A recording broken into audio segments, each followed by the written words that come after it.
Hello, everybody, and welcome. Week 2 for the Lacan Circle seminar on perversion. I'm Eugenie, as you know. This is Themi, as you know.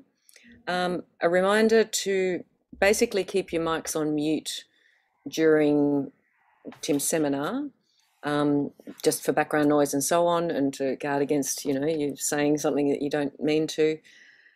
But you are welcome to open them and sort of interrupt, as it were, if there's something that's specific that you think is worth stopping Tim in order to clarify, or that's a very particular question to do with what he's speaking about then and there. Otherwise, the way we'll sort of proceed is that Tim will give his seminar. About halfway through, we'll pause for 5 or 10 minutes just to have a break. Come back, open the mics and chat, ask questions, recap, do some sort of collecting of what's happened so far, address anything that needs to be addressed, and then Tim will continue and we'll come towards the end. We can do another round of that if there's things to discuss there. You're welcome to use the chat function to talk to us all if you've got sort of questions that others might be able to answer in the meantime, or that you want to register for Tim to get back to when we're chatting. By all means do that. If you want to talk to me personally, you can. I'm going to change my name in a minute because I've just realised it's not there. You'll see who I am. You can send a private message if it's something technical, say, you're having trouble with the sound or whatever. And I'll round up at the end. Keep in touch if there's anything that you need to by chatting in the meantime. Tim, over to you. Great. Thank you, Eugenie, and thank you, everybody, for coming out again. It's a pleasure to have you. Thank you to the Lacan Circle of Australia for allowing us to put on this seminar, and we'll get right into it.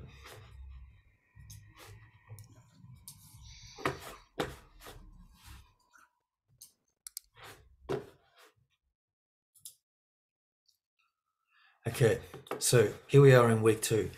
Now, some of you will remember from last week that we, let me just hide floating meeting controls. Yep. We had some questions about the difference between the difference and the relation between phobias and fetishes. Like, what is the relation, if any? They seem like chalk and cheese, but yet they seem to be run together in some way in seminar 4. So I thought we'd just start off with a few slides on Stephanie Swales' article that I put in your readings to look at, called "The Phobic and Fetish Objects." And here's what she says in the opening paragraph. At the end of the very first session of seminar 4, Lacan poses the question of whether or not there is a relation between the phobic and the fetish object. Phenomenologically speaking, the two seem quite different at first. After all, the phobia elicits intense fear and is avoided by the subject, whereas the fetish elicits sexual response and is actively sought out. What could the two objects possibly have in common? Now, Lacan makes the case, this is Swales continuing, that both the fetish and the phobic object function to protect the subject from castration anxiety. What is more, Lacan links the two objects by virtue of their relationship to the father, the other's desire, and the law. And I put a little question mark there next to the father because I was wondering, it seems like what she's going to do and what Lacan's doing is linking fetish more to the mother and phobia more to the father. But let's read on and see where she's going with this, right? It is this connection, as well as their differences, that I will elucidate in this chapter following what Lacan says about it in seminar 4. All right, now let's have a look at some of what Lacan's actually saying in seminar 4 in this introduction, around page 14 and 15. Analysis insists on the notion of object placed against a backdrop of anxiety, for masking off, for fending off, should cast some light on phobia. The anxiety issue is castration anxiety, a protective function which the phobic function holds in relation to anxiety. So even though the phobia is an object of anxiety, in a sense, it also protects us against the more generalized anxiety, the anxiety of castration. which does not have such a definite object, perhaps.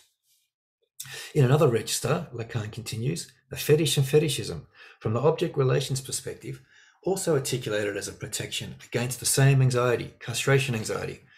But, this is the key, I think, it doesn't seem to be the same angle, insofar as it is linked to the perception of the absence of the phallic organ in the female subject and to the negation of this absence. So it seems to me what Lacan's saying there is that while phobia and phobic objects and fetish objects both are some kind of reaction to castration, they're not the same kind of reaction. It's not just that the end result is different. It's like the end result is different because the reaction is different. There's a specific something that occurs in fetishism that makes it turn out not to be a phobia in response to castration.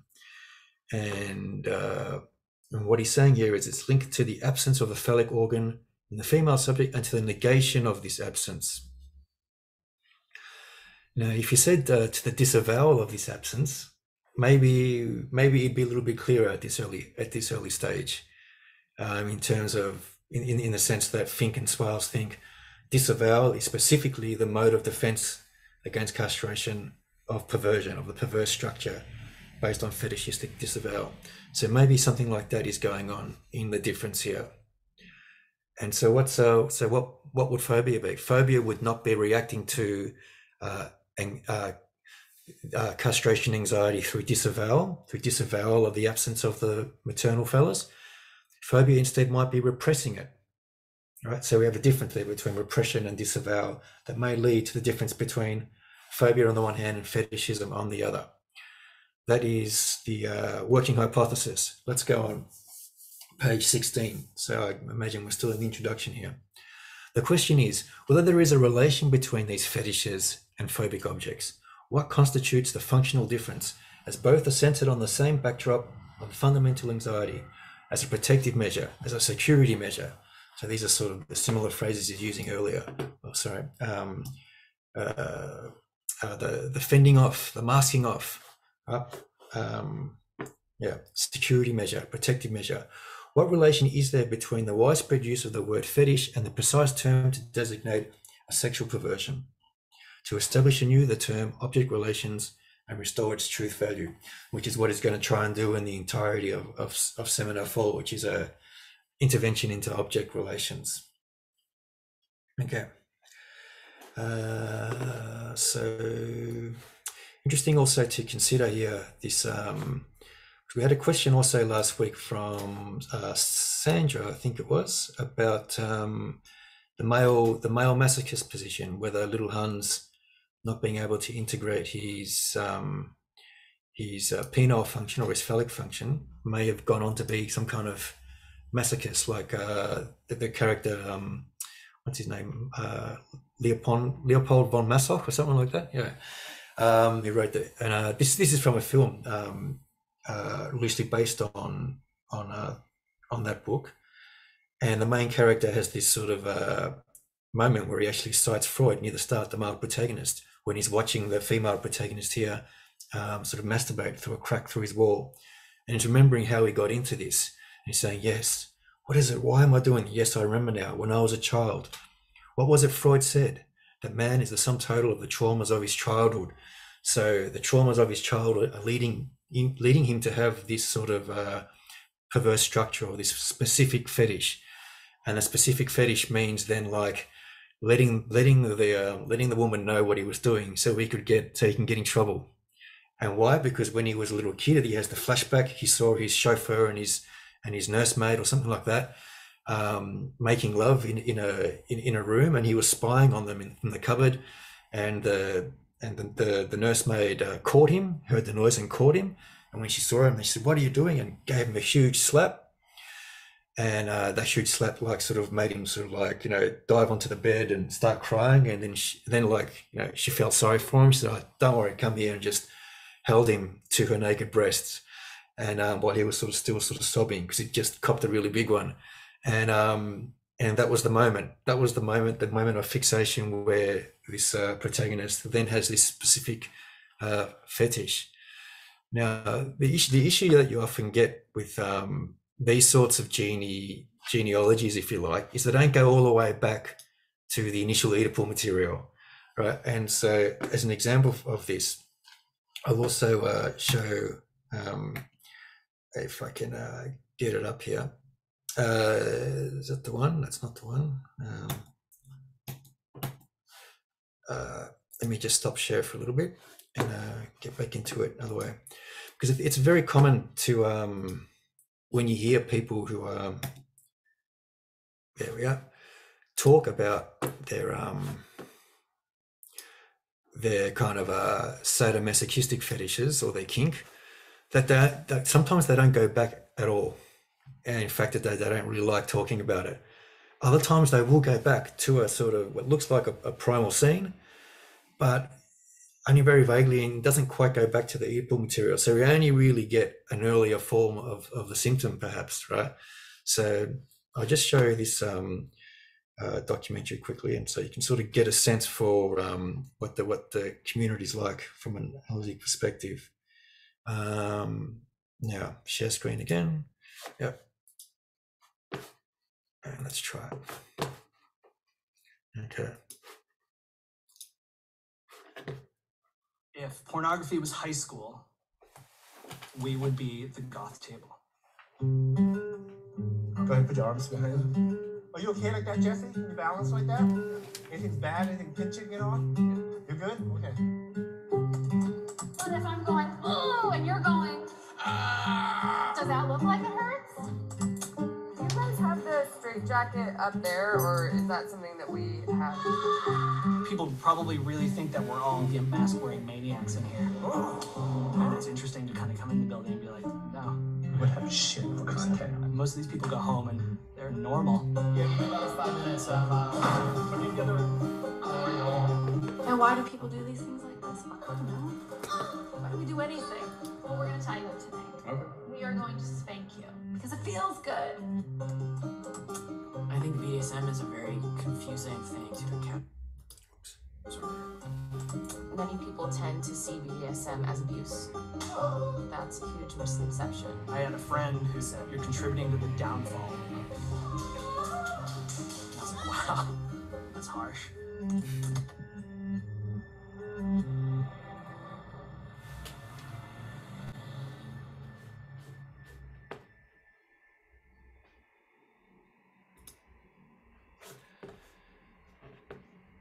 So that's one. You can still hear my voice, yeah? Yep. Okay, good.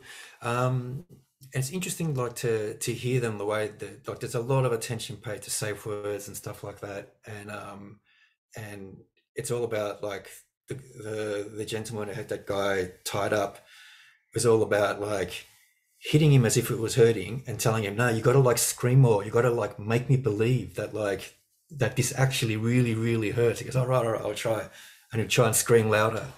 And that gentleman actually gave us a little bit of his backstory, which was that when he grew up, wherever it was in the Midwest, or as a homosexual kid who hadn't come out of the closet, barely come out of the closet to himself, and basically was full of desire for all these, like, you know, masculine athletic men, all these jocks, as he put it, and could never have them.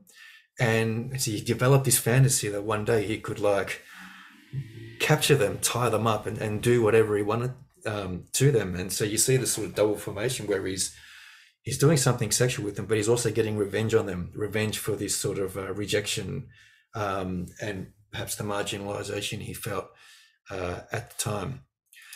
But what we never kind of get is what the initial experience of castration was, and let alone whether it was a reaction of disavowal or a reaction of repression. But given that they've ended up really into kink, we could perhaps start to speculate that this would be something about disavowal rather than repression in response to the initial castration. I'll just try a second one here and see if we get anything different out of it.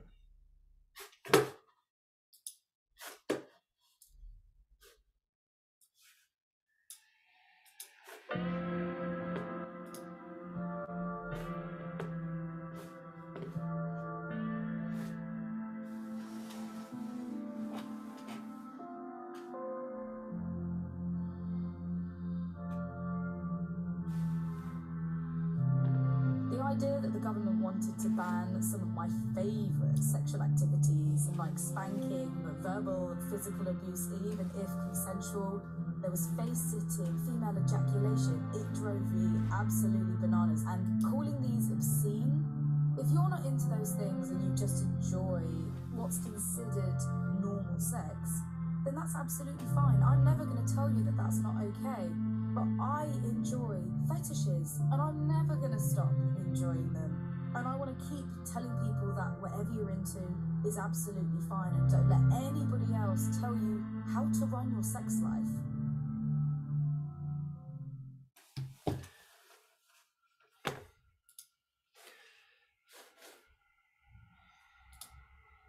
Okay, now, here's the rub, okay? They are fetishists. They say we are fetishists, we like kink, we have all these fetishes. So you say, so it's not phobia. If you airdrop a phobic person in amongst them, they'll be terrified that they're surrounded by killers, that these people aren't joking, they would love to do this for real. Maybe they're gonna like steal me on the way home and have their way with me, for example. But there's something to that reaction too, though, because while the fetishists don't react that way, they are actually fetishizing phobic objects. They are fetishizing things that we're usually afraid of. And they will say when they talk, like, I don't want to actually literally get abducted or beat up or raped or put in a dungeon or, you know. So what is it that makes us fetishize phobic objects? So, for example, little Hans is afraid of horses. What would it take one day for him to convert that into a fetish for horses and become a jockey or something else, right? So there's fetishes and there's phobias. They're different. The phobias must be repression connected to neurosis, anxiety, hysteria, as Freud puts it. The fetish connected to disavowal in response to castration. But yet, sometimes what's being fetishized is phobic objects. Not all the time. So sometimes what's being fetishized is just a particular item of dress. Please wear this, please wear that, please say this, please say that. But it's nothing really phobic, but sometimes it is really phobic. Something that in real life you would hate, that some people can't even stand people enjoying as a fantasy. And sometimes it's not. So this distinction between fetishism and phobia is a very, very interesting one to consider indeed. Now, let's see if we can get to the bottom of it by the end of this seminar. All right.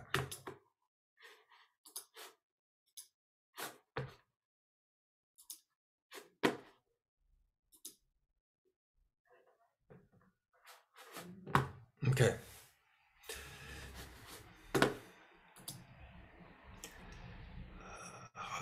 Floating media controls. So let's go back to Swales on phobic objects. Lacan in Seminar 4 says, the object's role is to push anxiety into the background. And because it's Seminar 4, Swales says, he's referring not to the object pétillard, the object A, which he did not begin to develop until his 6th seminar, but instead to a kind of hybrid between Freud's lost object and the imaginary phallus. A mother always requires her child to have or be the phallus.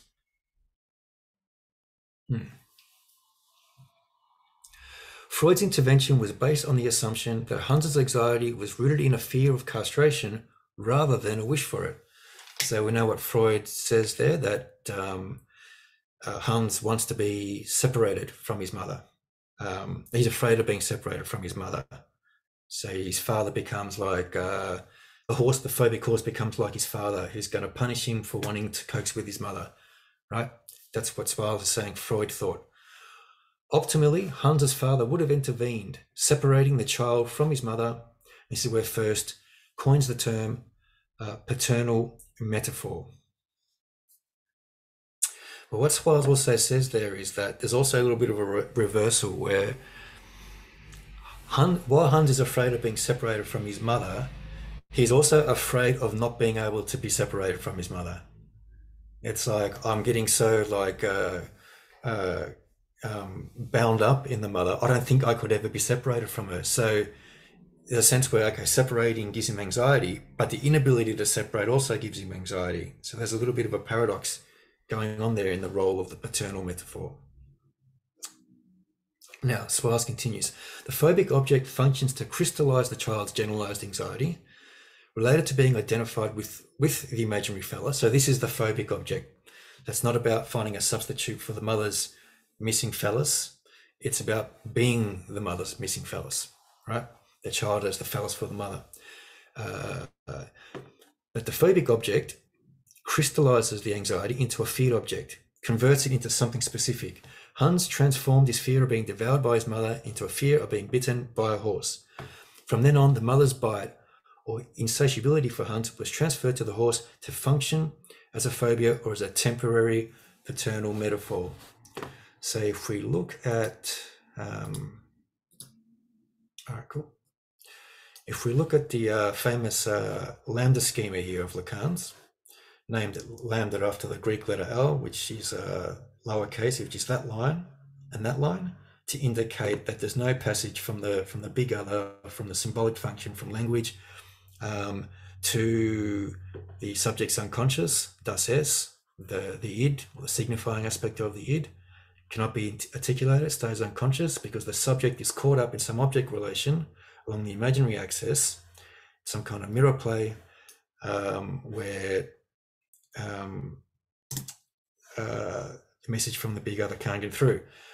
Now, Fink tends to sort of sometimes read this as, and Lacan does too, that here is the paternal metaphor, that the paternal metaphor, the role of the father is what creates this separation between the child and the mother, the divide between the mother and child, so that space can emerge, so that the child can articulate something more of its desire and the mother's lack, rather than believe that he himself can be the mother's lack. Now, let's look at a case study. This is the Swink-Fales case of boots, the boot case study. So this is a case now of fetish object, which both the phobic object, the phobic subject and the fetishistic subject both admit of a sort of similar treatment from this Fink-Swales line, which is to try and prop up the paternal metaphor in some way, to create that separation from the mother, and also to see both the phobia and the phallus as a partially unsuccessful attempt to do that so far, which with analysis can be turned into a kind of paternal metaphor to create that separation.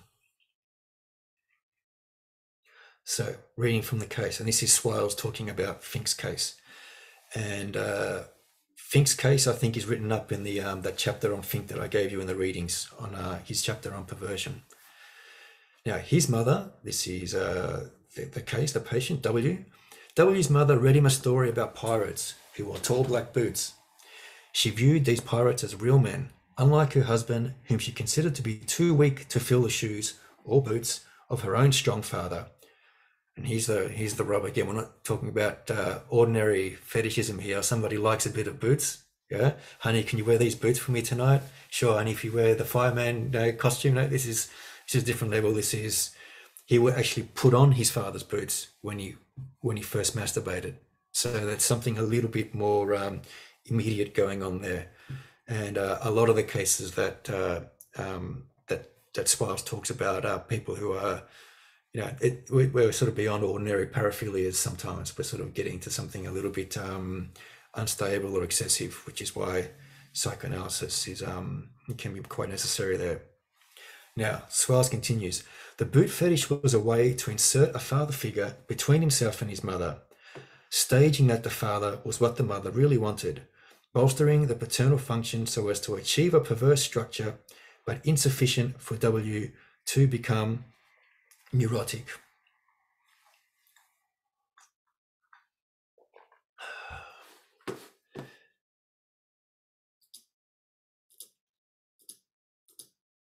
Now, how does the boot fetish do that? Because it's actually intimately connected with the role of his mother's desire and his mother's desire in relation to her own father and to W's father. Their surname, the name of the father, I think had boot in there somewhere as a homophony. It might have been Boothby or something like that. right? So that's one link. Then there was this pirate book that we talk about, and the link that the child was able to gather between the mother's kind of admiration of her own father as opposed to the child's father. So what Fink can do there is intervene on this and say, okay, let's have a look at the signifiers involved there, what memories are attached to it, and try to use that to get beyond the mother's desire and you being caught as the phallus for the mother in some way, to create that distance by linking to the father in some way, restoring some kind of balance between, might say, the top left and the bottom right, to allow a passage there by this imaginary axis being paired back. I put a little question mark down the bottom here because to my ears it does sound a little bit odd sometimes, where it seems like Swales and Fink are setting up neurosis as an ideal. It's like, he was able to achieve a perverse structure, but insufficient to become neurotic. It's like, the poor thing couldn't become neurotic. It's like, I don't necessarily think we should be neurotic either. So I know what Fink says is he's trying to avoid normativity and normalizing. By doing this, he's saying that, who's normal? Neurotic's normal. There's no normal. But on the other hand, it does seem that neurosis is being set up as a kind of normativity as well in some of these formulations, which is probably compounded by the fact that the cases of perversion they deal with seriously collapsed and troubled subjects, often sex criminals as well. Okay, let's go back for a little bit of Lacan on Seminar 4. One more slide from Seminar 4 on this fetish versus phobia. Get it straight from the horse's mouth, if you like, to see if we can shed a little bit of final further light before we move on and return back to original Freudian texts. For the mother, says Lacan, the child is also the phallus. Why in fetishism does the child come more or less to occupy the position of the mother in relation to the phallus? You might think that happens more in phobia, but I don't know. A phobia is not at all of the same kind. A phobia is something else, another type of solution to the difficult problem between the child and the mother. There has to be an organization of the symbolic world, and this is called the father. The phobia belongs rather to this realm, constitutes a call for rescue. So we have in the lambda schema, the L schema, we've rearranged the positions a little bit just to let you know that it's one laying out of how the L schema works isn't universal. There's he varies the positions to illustrate various different points. Now we've got Hans down the bottom left as the phallus, the bottom left as a little other in relation to another little other, which is his mother, and he's on the imaginary axis, which is him being the phallus for the mother, and he's calling out for the big other, which would be the phobia, somehow connected to get beyond this imaginary link with the mother, to create a pairing back of the imaginary and allow some symbolic articulation of his own unconscious desire so that he can progress the way he might like to progress. Now, what does Lacan say on Hans's attempted seduction of his mother? And this is deep into the seminar, so this is now page 200. I'm just relying on the index to sort of get some of these, what does Lacan say about this one thing here, there, and everywhere in the seminar, put them together and see what kind of results we get.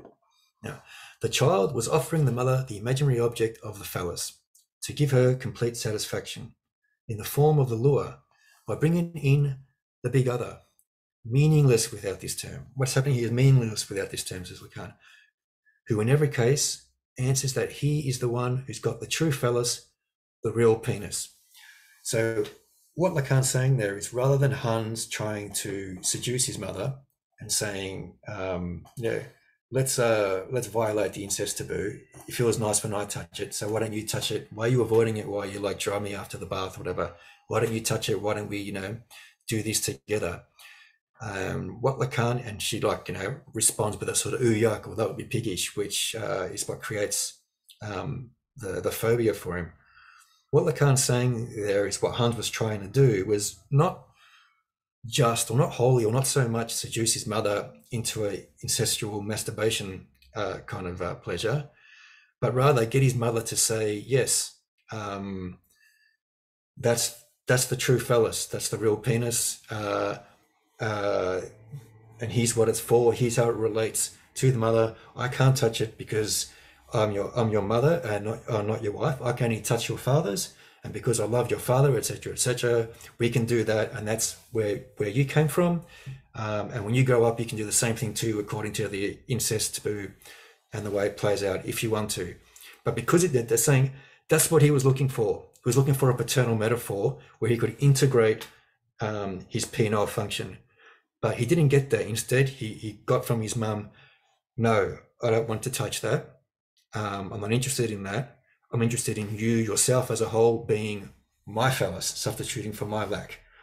And that's where Hans develops a phobia, as a way to try and find another way to create that separation that he is now afraid of, because he can't do without his mother. He's so bound up with her, but he's also afraid of never being able to escape. So instead, Hans gets caught up in the fetish of being the imaginary phallus for the mother's lack. So what is the fetish and its precise actual mechanism per se? Because I actually got a little bit lost here when right at the start. It's just a little bit of an ambiguous phrase, and all these ellipses are me just trying to like get the main bits in so I could sort of roll through it in a kind of like timely fashion. But why in fetishism does the child come more or less to occupy the position of the mother in relation to the phallus? Okay, because maybe he's saying, or maybe he's saying there because even though Hans develops a phobia, he is the fetish object for his mother. Yeah, and after a while, he does come to master that. Instead of bearing the phallus, he comes to be the phallus for his mother. So that would be the difference there, which is not to say in the other cases of fetishism we're looking at, we get something else happening where the absent maternal phallus is disavowed and converted into some kind of substitute, which then becomes the precondition for their sexual behavior henceforth. And that's what we're going to look at now. Because the Lacan stuff is, of course, very rich, very dense, very interesting, very spacious, very innovative. His creativity is like, off the charts, through the roof. But we've also got to remember that he knows Freud like the back of his hand, and he would like us to as well. So we really got to, I don't know, can you guys see this? I think I can't get a whole gallery view. Yeah, we can see it, Tim. Yeah. Oh, yeah. I can only see you while I talk at the moment, or I can see everyone and then I can't just see change. Oh, there we are. Yeah. But whilst I've interrupted or whilst I'm talking, Tim, you've got a little message on the top of your screen that says this web page is using significant memory. Yeah. And that's covering up the title, and it may stay like that in the recording. So can you get rid of that? It's got a cross on the left that you can click on to get rid of it. Oh, okay, great. Yep, beautiful. I thought I had to do something fancy like close the videos that I was looking at earlier, which I did, but it didn't work. But that's a good one. Good. Also, hide floating mini controls. Great. And we're back to there.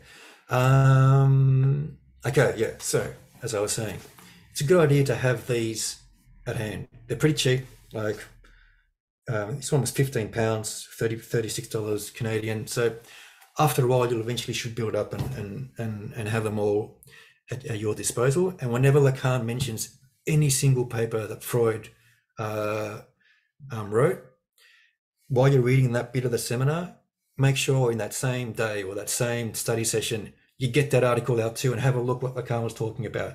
And just traversing between the two is one of the best ways, I think, to understand what Lacan's innovations are trying to further extract from the material.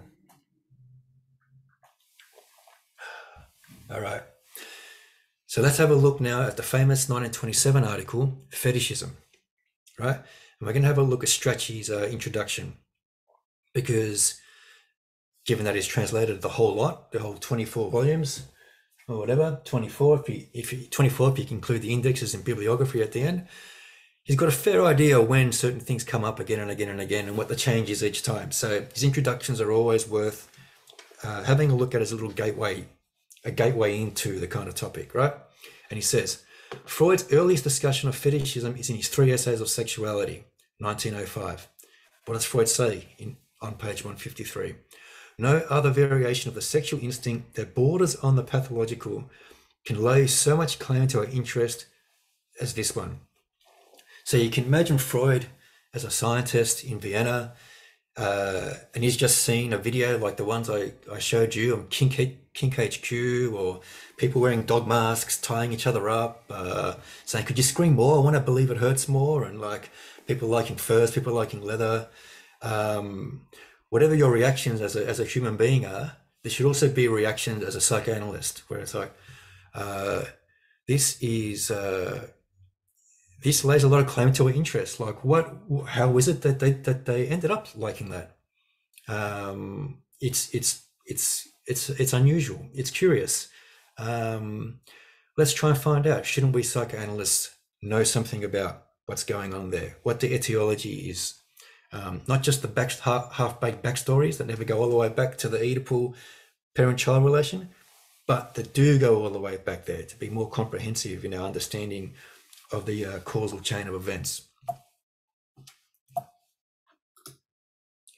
Now, what else does he say around page 153? The choice of a fetish is an after effect of some sexual impression received as a rule in childhood. So in the Venus and Furs video I was talking about earlier, it was that he happened to chance upon his nursemaid and the chauffeur in the act. He got caught, he got slapped by the woman and then held to her breast to be comforted. And his fetish, that he wanted to be beaten by a woman, that's how he got off henceforward, is an after effect of that sexual impression received as a rule in childhood. And the people who work with sex offenders usually get that part of the backstory too.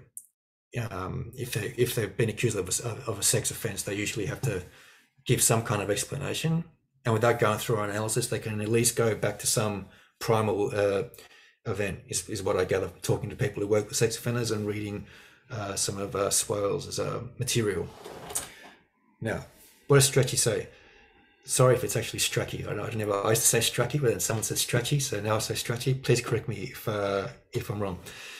See also the foot fetish comments in the Gradiva study, right? Because of course the foot is the classic phallic-looking shape, which can act as the substitute for the absent or the expected maternal phallus. Then he says in 1909, we have an unpublished paper by Freud on the genesis of fetishism, read to the Vienna Psychoanalytic Society. Unpublished, so we don't get to see it, but we know Freud's still thinking about it. 2 years later, 1909, he's working on the Ratman case at the time and connecting fetishism with pleasure in smell. You might think, what's he not connecting it with so far? Let's see when he comes to that. Now, these are the famous footnotes and the famous editions that happen in the second and third editions of the three essays. Lacan is going to seize on and say, make sure you note these. This is what he does in Seminar 4, right? The footnote to the second edition of the three essays, enlarged on the smell thesis, all right, yeah, big deal, we might say. But then, added to it the first connection of the fetish to the alleged missing phallus. So we have to wait till 1910 before Freud puts this into the three essays, just sneaks it into a footnote. However, 2 years earlier, he had noted a missing phallus belief in his 1908 paper on the sexual theories of children. That's in Standard Edition 9.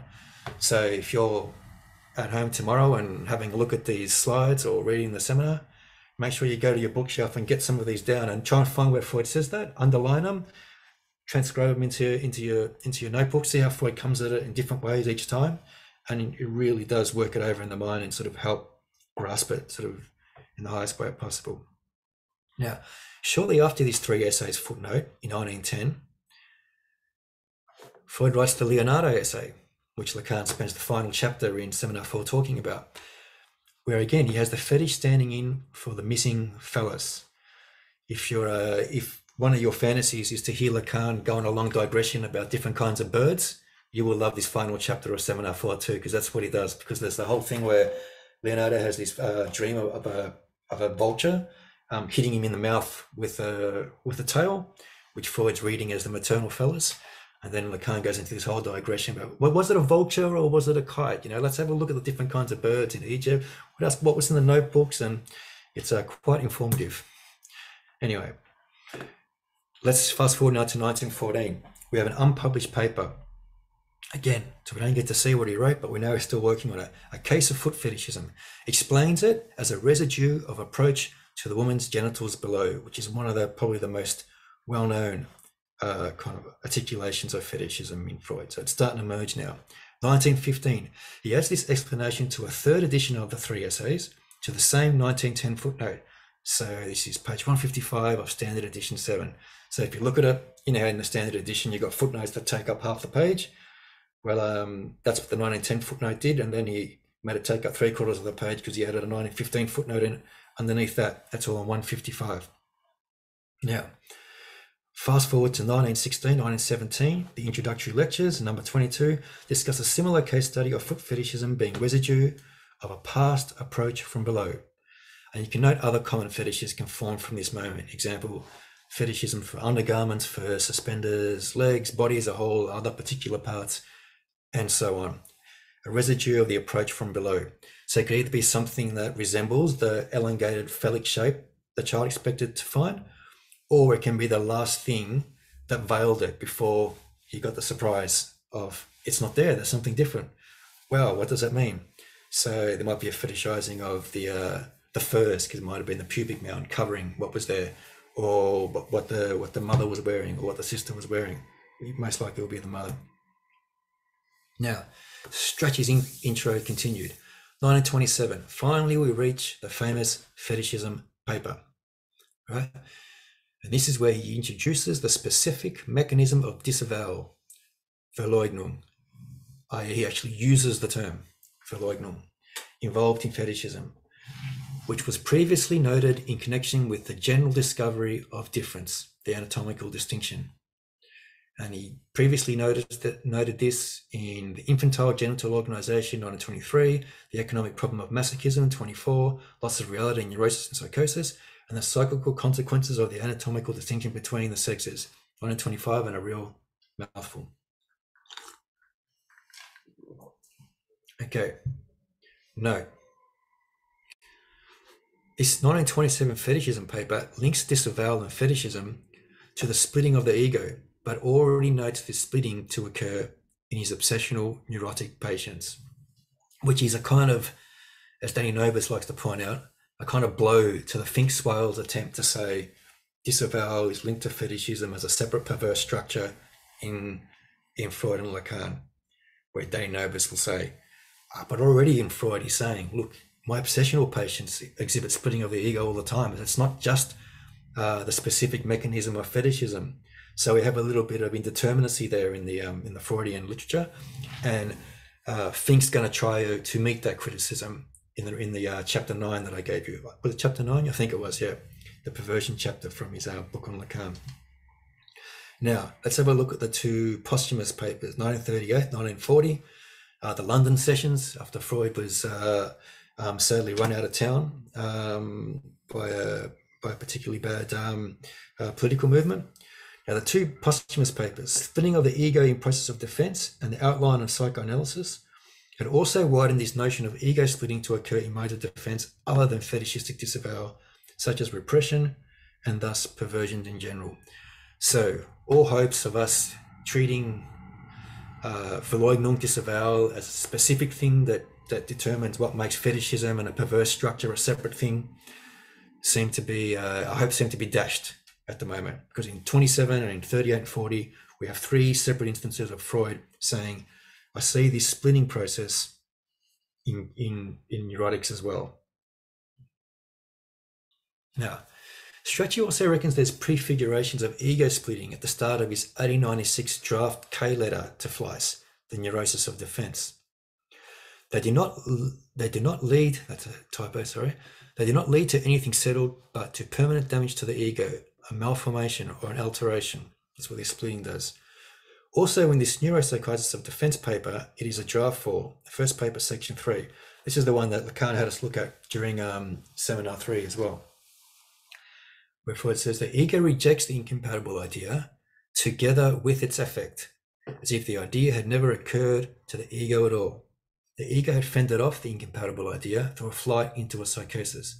So this is when we sort of get what Lacan is sort of extracting as foreclosure, rejection, rather than repression, where the neurotic who has the mechanism of repression is able to symbolize what they see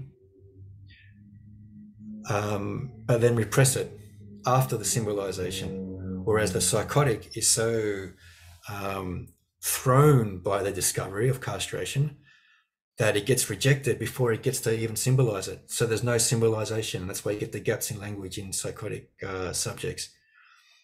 Now, where's disavowal? Is it somewhere in between? So I just took a little photo of my notes here. I drew a little like a tree diagram here where, okay, repression, rejection, which is foreclosure, and disavowal in the middle. Let's see how that works. Repression, what does Freud say?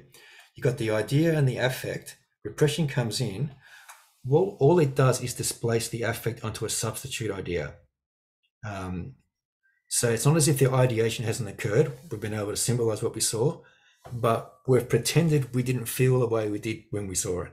We've just displaced that onto something else. And because we've done that, this moment is repressed by turning the heat down on that idea, by turning the volume down, turning the heat down, if you like, and putting it onto a substitute idea. So, and this is super early Freud, like before the turn of the century. For the hysteric patient, it gets converted into some kind of somatic symptom. So whatever, if it was a experience of castration that was shocking and repressed, it might be converted into I can't move my legs, I can't feel my legs, which is one of the complaints I think of Bertha Pappenheim, at least as represented in the John Huston Freud film, which I really like.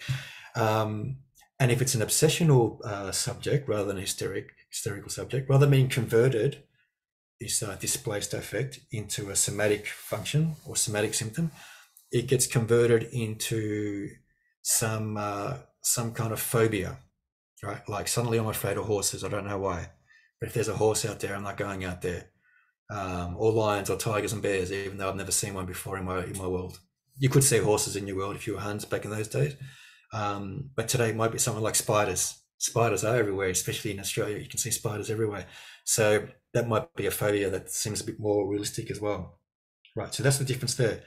Now, rejection, what happens instead is that it's such a shocking moment for the subject that the idea and the affect are completely rejected before symbolization. And so that's when you get a complete turning away from reality, right? Now, is disavowal somewhere in between? I think that's where Fink's going to want to go. A disavowal is some kind of, it does turn away from the idea a little bit, but there's still been a little bit of symbolization before it does so. So it maybe ends up as something in between. That's where I think Fink's going to try and go. And that's what I think I'm going to look at in the next slide. And if we get to that, then maybe we can take a break. Yep, that is on the next slide.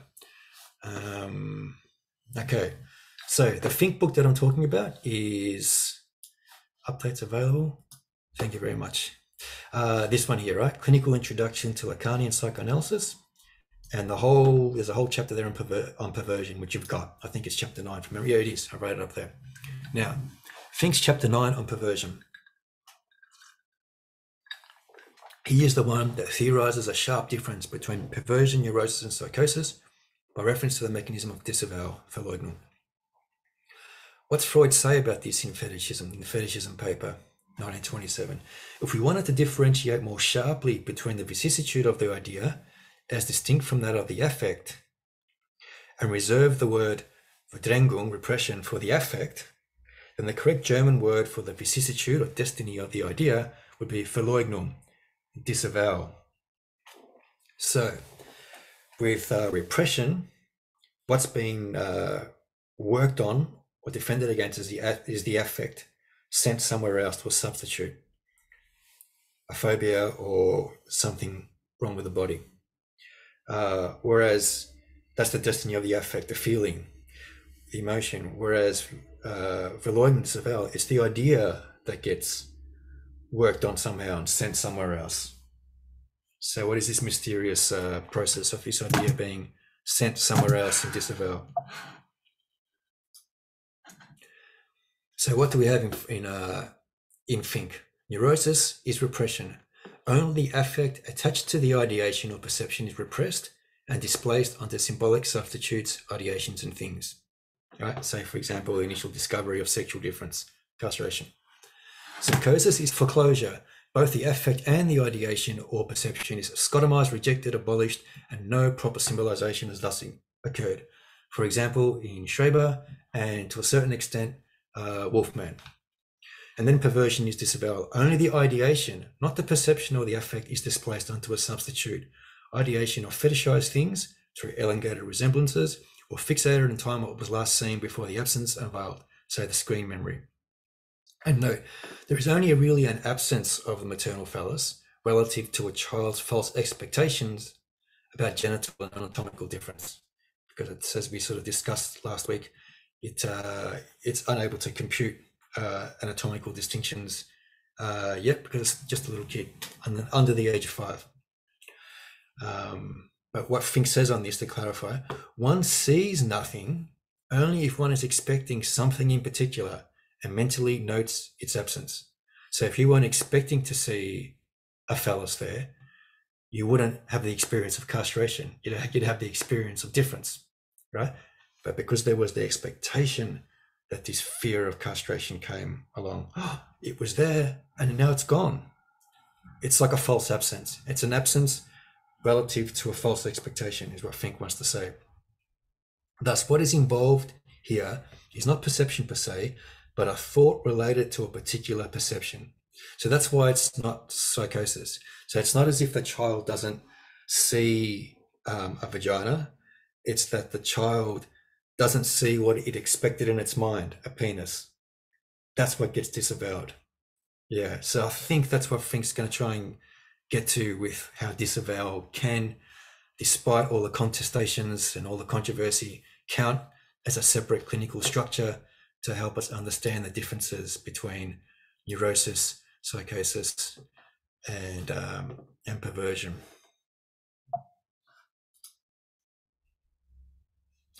And this is when then Fink starts making kind of general, extending these specific mechanisms to general relational with subjective terms, you might say. He says, whereas we see an utter and complete absence of the law in psychosis. So because the psychotic subject completely rejects the reality of what he saw and doesn't symbolize it, it's so traumatic. There's an absence of the law, or something really unstable in the law for them. There's a hole that eventually they fall into. On the other hand, in neurosis, because they do symbolize it before they repress it just by sending the emotion onto a substitute, which turns the volume down on it or the brightness down on it, right? So they do have the law, right? A definite instatement of the law, which can be overcome only in fantasy, and often the neurotic might want help to get the big other off their back, as Fink puts it. Whereas the psychotic needs help propping up or creating some version of the paternal metaphor, which involves their delusion, which is why the Lacanian line, or the Fink line on psychosis, is not to reality test their delusion. Like, no, Schreber, God's not having a personal conversation with you, he doesn't want to do this and that with you. Is to say, get them to sort of stabilize it, as mad as it might sound, as mad as it is to get them to stabilize it, because they know it serves a function. It's a way of creating, patching over the hole in the law. Whereas the neurotic has the law that's too overbearing, and that's why they can't escape except in the fantasy world. They're repressed, right? Now, what happens in perversion? The subject struggles to bring the law into being in a word to make the other exist, which kind of sounds a little bit what the psychotic is doing as well, but it's done a little bit different. And the reason why it's done a little bit different is because there was some symbolization before the disavowal took place. I think that's what we can extract from the Fink position. So how do they try to make the other exist? For example, Finkensvalds give examples of people who want to get caught. So there was a case of a flasher, it's on a slide that's coming up, who would continue to flash at random people in the street until he saw someone going for the phone. He'd flash at a woman, and if she started going for the phone, the thought of the police coming would create the law, then he'd stop and exit the scene. And a lot of the times didn't get caught because of that. He's trying to make the other exist. Fink also gives the example of the masochist. So the people you see at that kink nightclub, they keep on accepting more and more punishment until the person delivering the punishment, like, you could sort of see them, they're adjusting the straps and they're saying, are you sure you're okay? Are you sure you're okay? That's setting the limits to these response makes the big other exist for them. It's like, yeah, I'm fine, thank you. Now there is a law, now there is a limit, but they can't really create one for themselves without engaging in this fetishistic practice, which brings the other into existence in that way. All right, so maybe we'll take a break there and come back in 10 minutes. And Yep. Sounds good. So it's 3 minutes to wait. We'll come back at 8:10, so in 13 minutes from now, or is that too long, Tim? We've got 8 minutes or 13 minutes. There's your choice. Thereabouts, yeah. Okay, come back in 8 minutes, everyone. It doesn't matter if you're a bit late. Okay, cool. See you then. Yeah.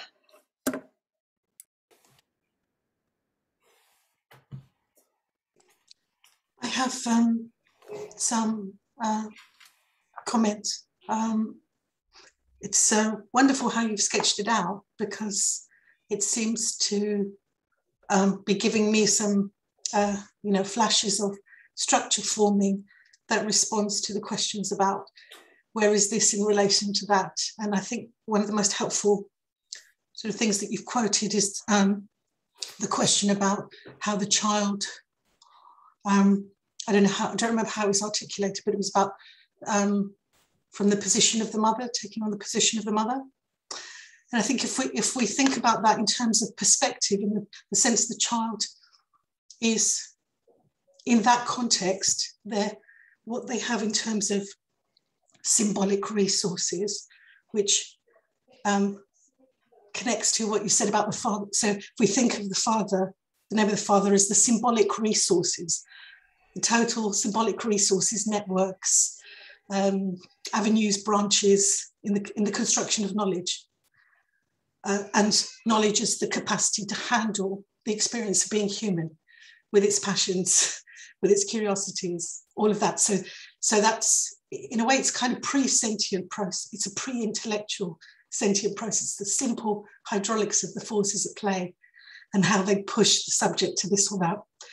And where the child has access to symbolic resources, or the nature of the symbolic resources it has, then you see the structure and the symptoms playing out. So in the story where the mother is reading to the child, it's quite useful because it's very focused. In that context, the mother is univocal about her jouissance. She's taking jouissance in the boots, and the boots become a symbolic differential about value.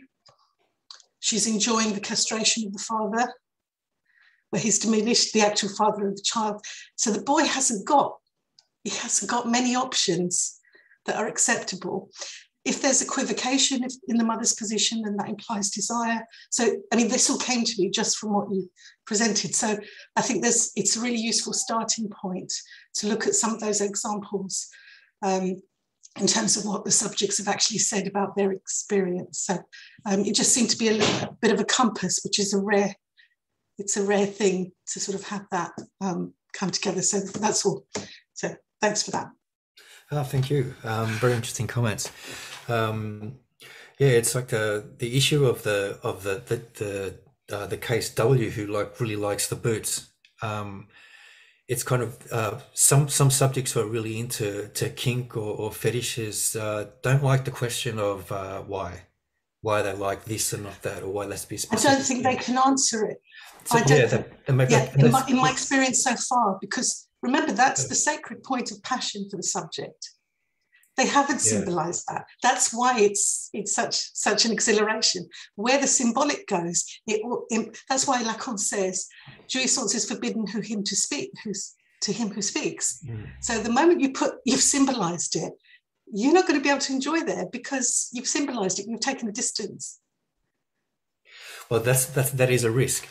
But if we have somebody who is, a collapsed subject who comes to the analyst for help, or is being caught because it's led to some kind of a offense, it can be a matter of saying, you might just think you like boots because you like them, but remember what Lacan says, like perversion is just as structured as neurosis. The boot means something, and we can work that out, and it also means something at the level of language. Boot Your name's Booth B. Your mum read the Booth book. What did that mean? So it brings in the whole early triangulation, and this enables the subject to have more mobility in its drive. It could still. That's the point. Yeah. When you offer him the mobility to enjoy in another place, in another way, then they can have a perspective on what was determining them prior. Yes. Okay, so it depends on whether you want, because there may be occasions where there's, it's okay if there's nothing wrong with somebody unless they're getting into trouble over it. So you're talking about sort of the pathological side, which is, you've got to offer them another place to be, because where we enjoy is where we be. Yeah. Yeah. Okay. Sorry, taking up too much time. No, it's good. I don't think we have to, as analysts, necessarily be the enemy of people's enjoyment. I think we can open up different or further possibilities of eroticism by fine-tuning and adjusting the limits. It can still be the same one. It can be a variant of it, which is something that can be exciting. So it's not like a whole loss of enjoyment. Now we've debunked it, and now it's all over for you. You'll never achieve orgasm again. It doesn't have to be such a negative experience. Yeah. Okay. Anyone else have some comments or questions? Bill does. Go, Bill. Hi, Tim. How are you? Good, thank you. Great typology and fantastic lecture. And I really like the schema towards the end of neuroses and perverse structures and psychoses. And if I'm reading you correctly, it sounds as if the pervert is the figure of knowledge. That the displacement there is ideational. So the pervert actually knows, but just behaves otherwise. Unlike the neurotic, who represses, but it comes back in terms of affect written on the body, as it were. And the neurotic is the one that just can't understand why they're paralyzed, or why there's blindness, or why the coughing continues, uninterrupted. So I thought that actually the pervert seems to be the figure of knowledge. The neurotic seems to be the figure of ignorance. And maybe the psychotic is something beyond both. Yeah, that's it's an interesting way to look at it. So it's not just that that perverse subject has less symbolization than the neurotic.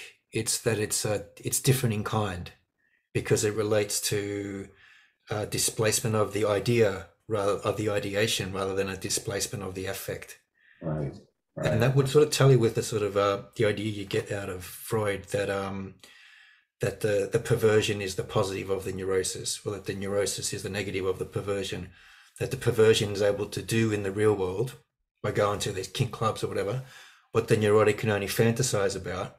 And even then, they don't know what they're fantasizing about, because they've never, or they may not, because they've never tried to act it out, find somebody to act this material out with.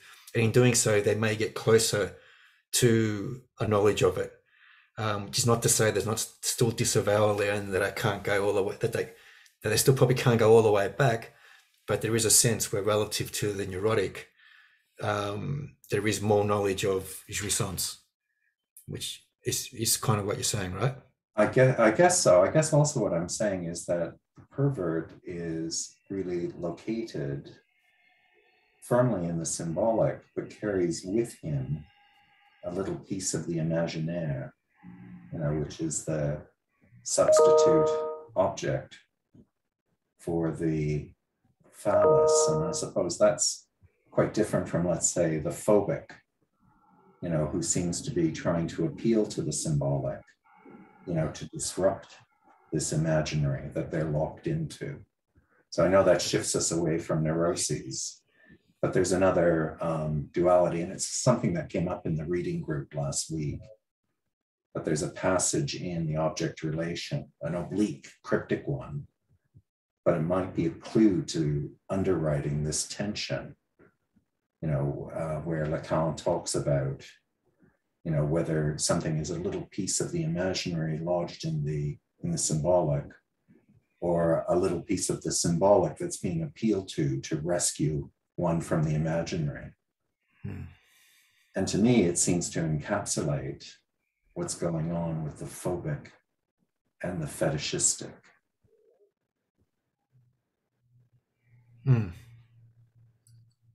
But it starts off with this location, this question of location.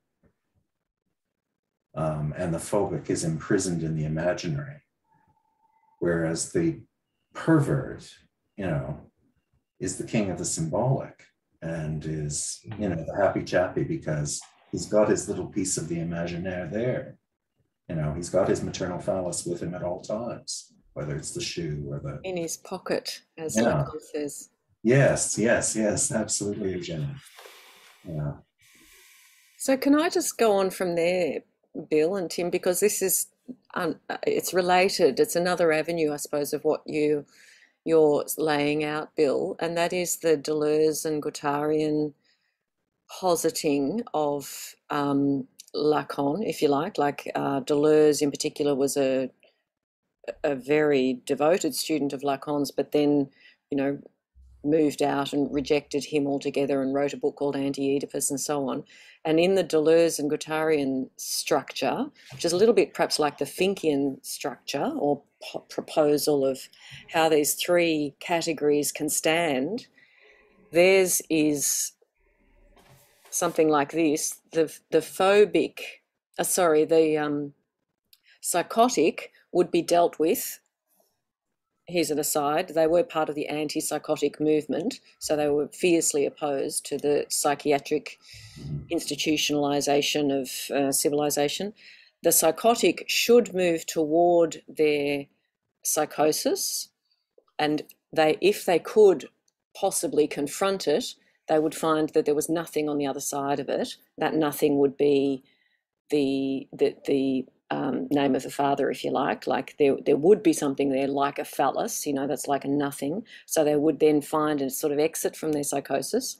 The neurotic would be in the Deleuze and Guattarian world. A neurotic is not very well regarded. They have repressed stuff they shouldn't. They should have access to their whole unconscious and participate in it freely.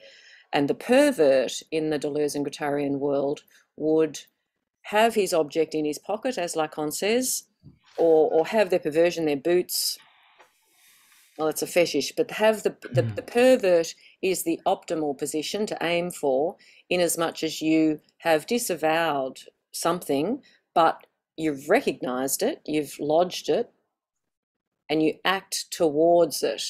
And you know that it'll be difficult, you know that it's unreliable once you get into that arena, but that's where life is. That's the really engaging potential that one has in relation to one's own psyche. So a pervert is what we all try to be if we're Deleuzean or Guattarian. I think they've disavowed the whole reel, so I don't stand by them for a moment, but that's just an interesting way to sort of further what you're saying, and perhaps even further what Fink's getting at, even.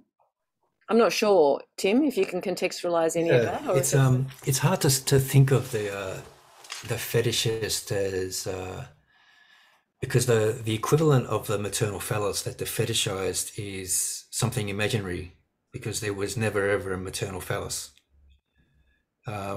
So the leg is not a phallus. It can be imagined as one, jouissance, but it's not a phallus. So I don't know how much we could constitute that in purely symbolic terms. And there's the other sense where the neurotic does symbolize what they see in response to castration, but doesn't admit they were afraid or didn't like it, or they said don't like horses or whatever, or spiders. But what is Lacan? The thing that Lacan says about the neurotic, that the repressed neurotic knows without knowing it. So in that sense, the symbolization is there to the greatest extent, but they don't know that they know it. Whereas the pervert, because we're dealing with insofar as it's fetishism and disavowal, because not all perversions are, of course, because this is what we're going to get to, that some perversions seem more to do with the acting out of fantasies rather than the sort of having dreams about them and waking up and going, oh, what was that? I hope I don't have that again. Or the idea that the perversion is some kind of pregenital fixation, say linked to the anal, the oral, and sadism. So yeah, because that's the thing where once the polymorphous perversity of the drive gets established in the 3 essays, then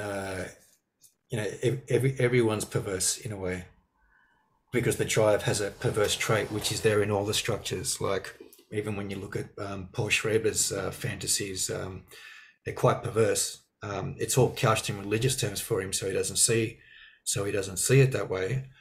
But it involves anal voluptuousness and sex and impregnation and all sorts of things. And we've got a good question from Jaya, who's here but with no camera. Do you want to speak to this, Jaya? Yeah, thanks. So go ahead. Yeah. So it actually relates with what Tim was just saying. And I was wondering whether it's useful, Tim, to make a distinction between acts of perversion and perversion as a psychic structure, especially when one thinks of, say, the BDSM community. And is there a danger of thinking that everyone who's a member of that community is perverted in the sense of like structurally, rather than engaging in acts of perversion? I'm not worried here about stigma and all the rest of it, although that is a very real issue because I'm also part of the community here in India. But my interest is more in that distinction, and if you could speak more about that. And I'm also interested because I do believe that that kink is a spectrum, and that that some of us believe that in a sense everybody is kinky, and it's only a matter of degree. And if that were to be the case, then is it so easy to divide up people into boxes and say, okay, these are the perverts who will then engage in certain acts, and others who won't? And lastly, if I can just ask this as well about the specific sort of interest in fetishism, because in the BDSM community, as you know, of course, there's domination, there's submission, there is all sorts of other sort of power play that's going on, and whether whether there's interesting stuff there in terms of perversion to understand. Yeah, thanks. Yeah, no, they're good comments. Because Freud says in his seminal "A Child Is Being Beaten" paper that the people who I'm discussing who have these beating fantasies, I can't remember the exact numbers. Was it 4 of them women, 2 of them men? Most of them are obsessional neurotics. So there's it can very much be the case that the people engaging in perverse behavior are neurotics who have just decided to act it out. And whether one has a sort of fantasy of being beaten, or whether it goes to a kink club, one can do both and still be a neurotic in a sense. So there's also this thing where I was just thinking about it before, that I get the impression in Seminar 4 that Lacan thought he was going to do with the perverse structure what he did in Seminar 3 with the psychotic structure. He found a specific mode of defense for psychosis. It was foreclosure. Raise it to a concept to say separate mode of defense for a separate clinical structure.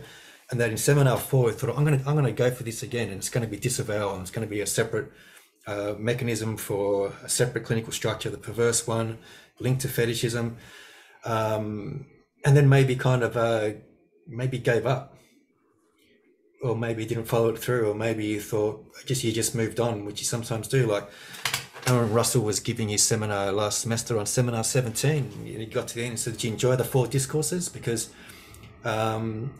it doesn't exist in seminar 16, it doesn't exist in seminar 18. He never comes back to it again. So I wonder if Lacan did something like that with disavowal, where he thought he was going to make it into a separate clinical structure, and then he thought, like Freud, that, yeah, I don't know, I just see this all through the neuroses as well. So maybe I can't do it. But I like the fact that Fink still tried to do a Lacan to Lacan and kind of say, no, don't give up so easy. Maybe we can get something out of this. And it's really interesting to see how the clinicians in the Perversion Now collection are still grappling with this idea. Some of them are for the Fink Swales line, others like Dane Obus are against it.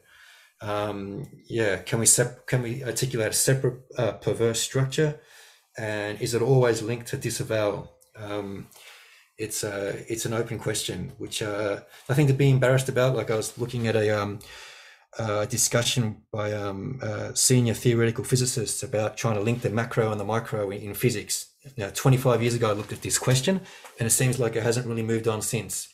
And they're saying, it's okay, you've got to be patient. Look how slow progress sometimes moves in the sciences, and that includes our science. So it's good that we have an open question to grapple with together, look at these primary texts and see what we come up with by the end. Sandra. Yes, I have a question, but I think Judith Cahill and Jennifer Hoffman also have questions. Thanks, Sandra. These are questions in the chat. I can wait. But you can curate, or you can do it how you want. Yeah, thanks. Judith Cahill is here. Okay. Judith, are you here? I think I've unmuted. Yeah, you're fine. Yeah. Go ahead. Thank you. Really interesting talk, and thank you, Tim. Look, I'm really, this is such a complex area. I noted that you said that in perversion, the subject struggles to bring the law into being, to make the other exist. And the first thing, there are two things that I wanted to ask you about that.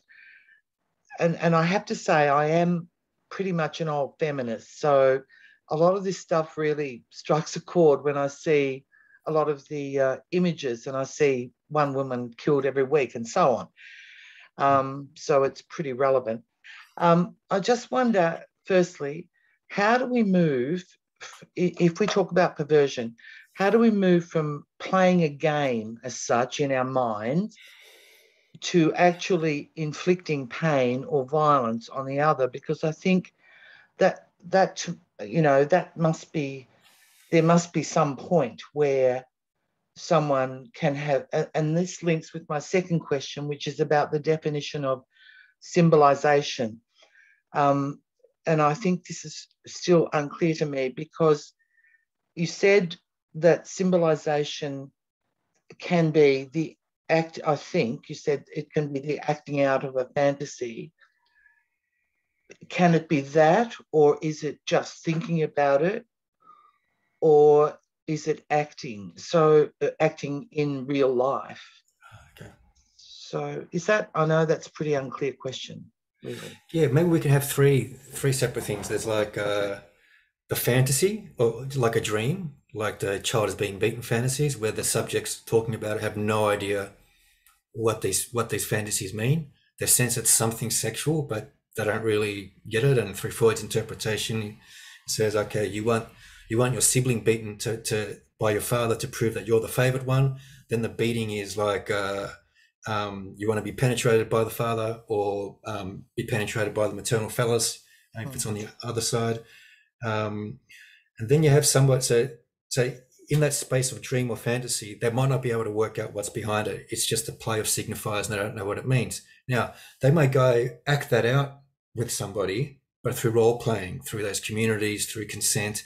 So that's like a second thing, but that's different to the third thing, which is when it turns to harm, when they go beyond those safe words, harming somebody else, or self-harm, when it becomes a terrible addiction or starts transgressing the law without due limit. So maybe there's three things there. And the people in the BDS&M community are always trying to say, don't assume because we do this as role playing that we want to do this in real life. But of course, some people do go too far. The drive is sticky. The drive can be unruly. So there's always that risk as well. So maybe if we make those three-part distinctions, that not everyone's a sex criminal who is into the community. Enjoying the fantasy is different from wanting it in reality, as a reality, not role-playing in reality. Yeah. And then people who just have the fantasy and don't know what it means. It's like, oh, what a terrible dream. Why did I see someone beating someone? God, that was terrible. I have anxiety, but yet I seem to have some arousal. I have no idea what that means. And that's the sort of classic neurotic position, if you like. So you said earlier, I think you were talking about offenders of who had trauma. So I mean, are we able to kind of learn can we learn about the trauma? Can we learn about what motivates offenders who do heinous things, male offenders who do heinous things? Can we learn from this structure? What can we learn from this that we can apply or use in understanding what happens? Yeah, that it can be a kind of acting out of some after impression of some event received in childhood, which they are only partially cognizant of. Unfortunately, I'm in a cartel with somebody who works with sex offenders, and they don't really get to do any psychoanalysis. So they get to a certain point in the backstory, and that's all they get, and they don't really get to use psychodynamic approach, and that's often the problem in a lot of institutional settings. And that's where Stephanie Swales's cases are interesting, and some of the cases in the perversion literature where they do work, they're psychoanalysts who work in institutional settings as well, but do get to do something psychodynamic with the sex offenders and find out what those early experiences were that are rippling down the line and leading them to act out something terrible. And say, for example, some of the sex offenders have terrible backstories themselves. They've had terrible things happen to them with their own parents, initiated into incestuous relationships, for example, and then acting it out. And so, yeah, the psychoanalysis, I think, can be helpful in that it gets people to more adequately symbolize that history so that they're not so determined by it. So okay, thank you. Mobility over it. Thank you.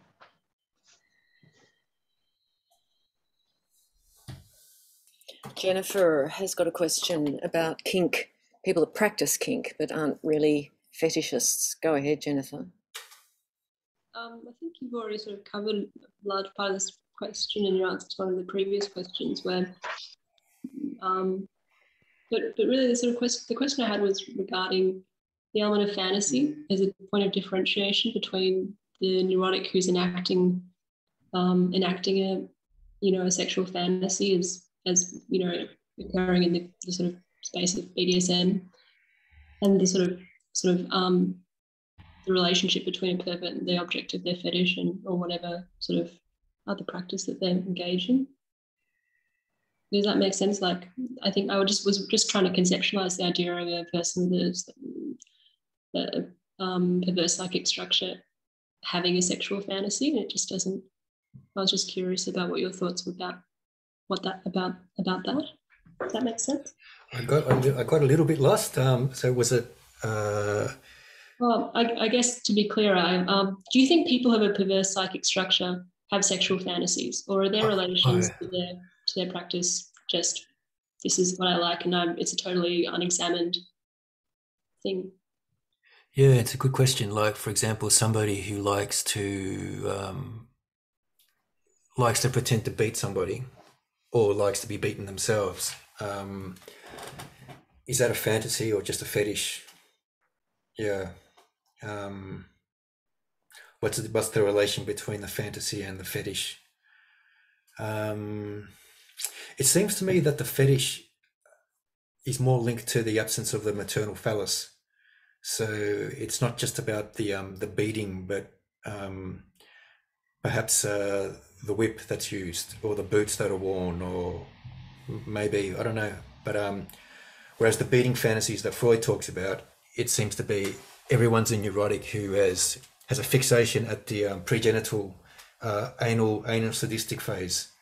But I think Lacan's going to say that there's a lot of phallic material that's in there too, because the pregenital phase can only be traversed through the phallic phase, which comes afterwards. So there's a lot of phallic material there too. So who one wants to be beaten by is a substitute for the mother or a substitute for the father. And it's not exactly beating that they want, it's penetration. But maybe they can't really acknowledge that because, unless you're into psychoanalysis or go to a psychoanalyst, who acknowledges that? No one. The incest taboo is operative.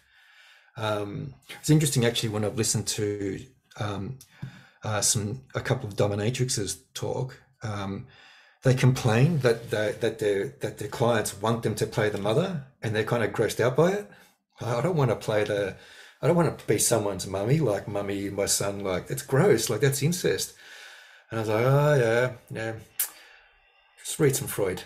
He worked it all out about 100 years ago, but don't expect everybody to pat you on the back for working it out. But I've heard another dominatrix talk in a podcast, said that after a while she just started to deal with it and say, okay, that's what they want, that's what I'm going to be, and became really good at it and just got used to it.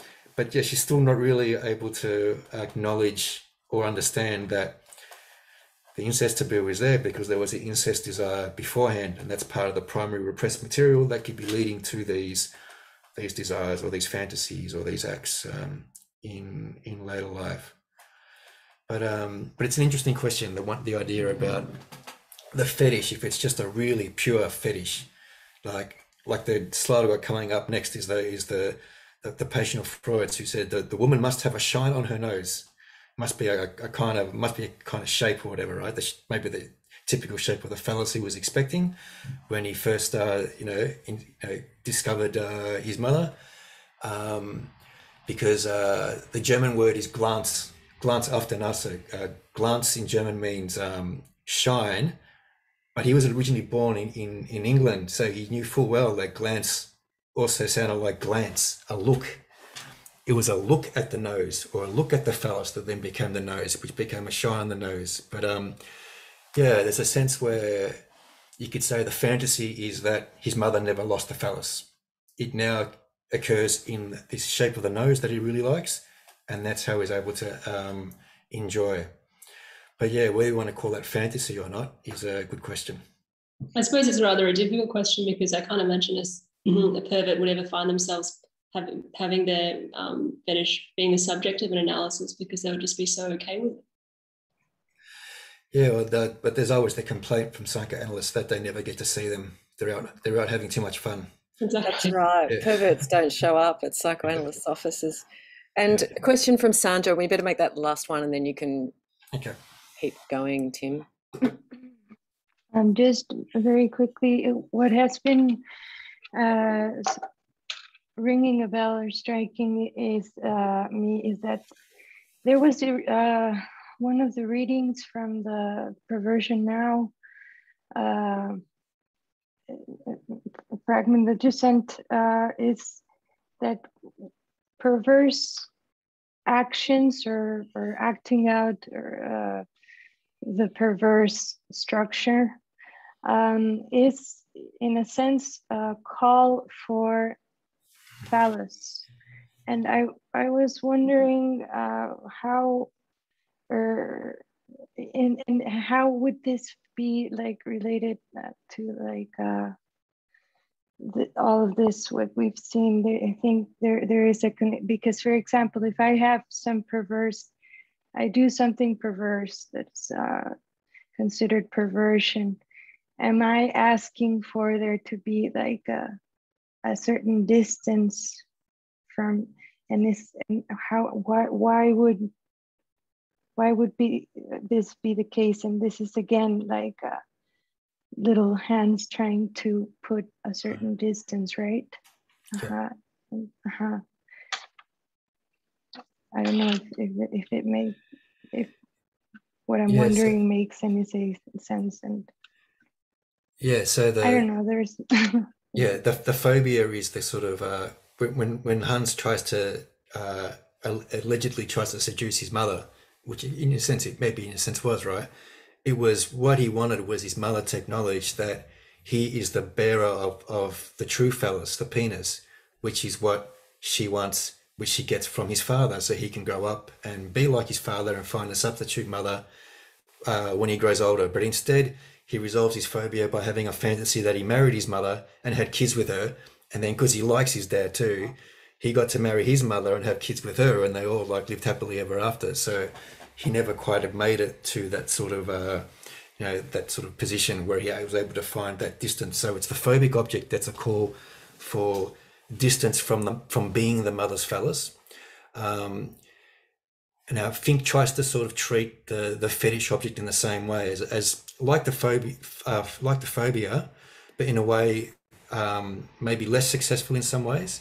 It's a way to try and separate from the mother, which stays much closer to the mother, but by interpreting what boots means or what glance after Nasa, shine on the nose means, it can be led to something that invokes a paternal metaphor and separates the child from the initial incestuous bond with the mother, and the initial sort of role of being the phallus for the mother. If that's what you're sort of getting at, how does the phallus, or how does the fetish and how does the phobic act as a call for separation from the mother? How does it act as a call for symbolic distance through a kind of paternal metaphor, enabling the child to find that distance from the mother's lack? Yes, it's leading me to another a question for it, but I might have to wait and see where this is all going. Okay, maybe we'll come back to it. Okay, we've got 8 more weeks. Yes, indeed. All right, I'll go through maybe a couple more slides, because on the next one it goes right back once more to Freudian technical papers. There's something going on with my view here. Don't know what it is, but okay. Anyway, we'll see.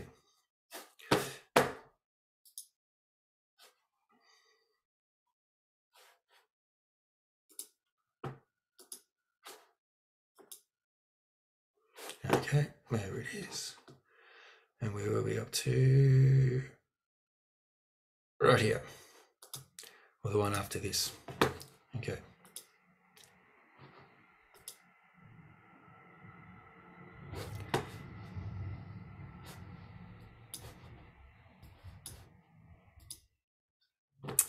Okay, and we finish this one, right?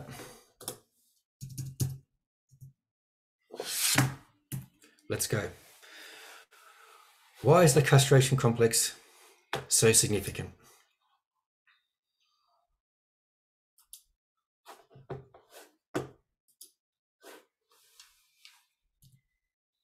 Why is it so essential to this perverse structure, or to this fetishistic structure?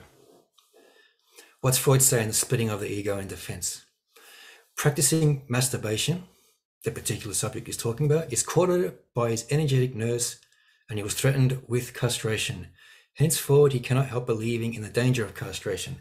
So here we have a terrible, terrible, terrible tradition in child rearing that hopefully doesn't exist anymore, where the parent thinks, or the nursemaid thinks, that we can teach the child moderation or the taboo surrounding masturbation by threatening to cut it off, which is pretty harsh and can have these sort of devastating effects. But what if the child doesn't hear that particular threat? Like, you might not remember hearing that threat. I don't remember hearing that threat. So how does this sort of castration complex emerge regardless? Now, what's Freud say? This threat, when it actually happens in reality, somebody does threaten the child with it, revives the memory of that perception which had hitherto been regarded as harmless, and finds in that memory a dreaded confirmation. So the child might already have discovered difference, seen the mother naked, seen the sister naked, seen something on TV naked, and go, oh yeah, must be what girls have, must be how boys and girls are different, yeah, no worries. Then somebody threatens him with castration, and then suddenly it's like, retroactively, it's like, Maybe they weren't born that way. Maybe it was taken from them. So maybe castration suddenly is real, right? This is what the child can think. This is all on the splitting of the ego in defense paper. Freud continues. So what's he do? He created a substitute for the penis, which he missed in females, that is to say, a fetish, a turning away from reality, which we should preserve for psychosis, this turning away from reality, because it's not very different, right? To turn away from the reality. No, that the woman, the mother, does not have a penis there. Yet, upon closer inspection, this is not an unimportant distinction. So while fetishism looks like it turns away from reality in the manner of psychosis, take a closer look, says Freud, and we'll see that there are more delicate discriminations we can make here.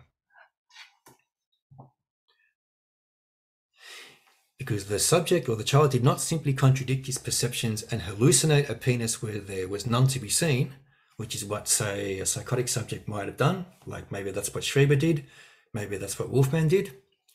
Instead, he effected no more than a displacement of value, transferred the importance of the penis to another part of the body. It's not as if it's not as if I'm going to hallucinate that there's a penis there where there's a vagina. It's that I'm going to put that penis somewhere else, right? That's what happens instead. So it's not the same as psychosis. With psychosis, in the psychotic case, says Freud, the delusion which dominated the patient was corrected by the dream. So this reminded me so much of Wolfman's dream of the severed finger at the start of Seminar 3, where he gives that like really nice outline of the Lambda schema. Wolfman has this dream of his finger being severed. What's this dream mean, says Freud? It's his psyche trying to correct for him his delusion that the woman does have a penis, in a sense, right? That's what's trying to happen there. Doesn't quite succeed though. But for the fetishist, he takes hold of something else instead, a part of the body or some other object, a symbolic substitute for the penis to destroy the evidence for the possibility of castration. And this is when you get the glance auf die Nase example, which is one of the earliest ones Freud gives in his fetishism paper, glance at the nose, shine on the nose. And it's one of the ones that Lacan mentions straight away as well, to always stress the importance of language phenomena, even when we're dealing with something that seems the most immediate, like perversion. It's just a structure. There's still a play of a signifier there. There's a pun there to rival the Botticelli, Signorelli, and all the other ones that we see in the clinical literature. Now, let's have a look at the perversion now introduction.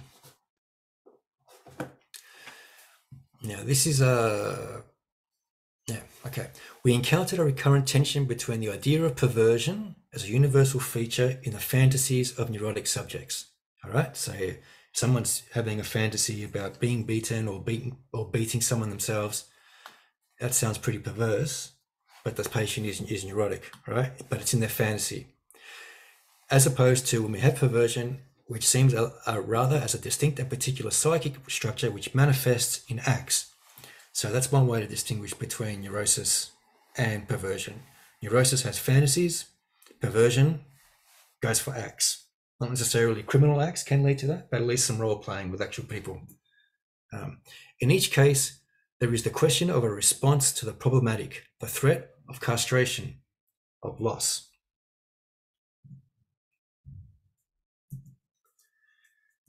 And the losses there when it comes to neurotic subjects aren't necessarily perhaps linked to the absence of or the loss of the expected maternal phallus. For example, the fantasy that the child that the patient has of their father beating another child, is the kind of a response to the fear of loss of being the favored one by the father. Beat my sibling so that I know you love me the most. That's what I'm afraid of losing, my father's love or my mother's love, right? So it's a different kind of loss that the neurotic can be responding to. All right, so this is the working hypothesis that I want to put to you in the course of this seminar. Perhaps fetishism, as a perverse structure, is a response to castration, the absence of the maternal phallus, whereas ordinary perversions from fantasies that neurotics have are a response to more general losses. Say like the one of the examples in the Kink nightclub, or the Kink documentary, where he fantasized about all the jocks when he was at school that he couldn't have because he was in the closet and afraid, and so it's not a loss of the maternal phallus; it's a loss of the satisfaction of his desire. So when he grows up, he gets involved in this community and he finds people who are willing to be tied up and whipped. Revenge on the substitute, if you like, but only as play acting, not as an actual, necessarily an actual crime. And it seems nothing to do with the maternal phallus at all. Not so much in any case. Also recall what Freud said back in 1905 about the overvaluation of the subject. Overvaluation of a sexual object extends to everything that is associated with it. A degree of fetishism is thus habitually present in normal love, especially where normal sexual aim seems unattainable or its fulfillment is prevented. And this is the Goethe example that Freud quotes here. Get me a kerchief from her breast, a garter that her knee has pressed. When I first put the quote there was a statue of a woman unveiling her breast. Now we have instead a scene from a movie where the female protagonist is just rolled off her stocking while she's sitting on the toilet and stood up and taken the stocking off.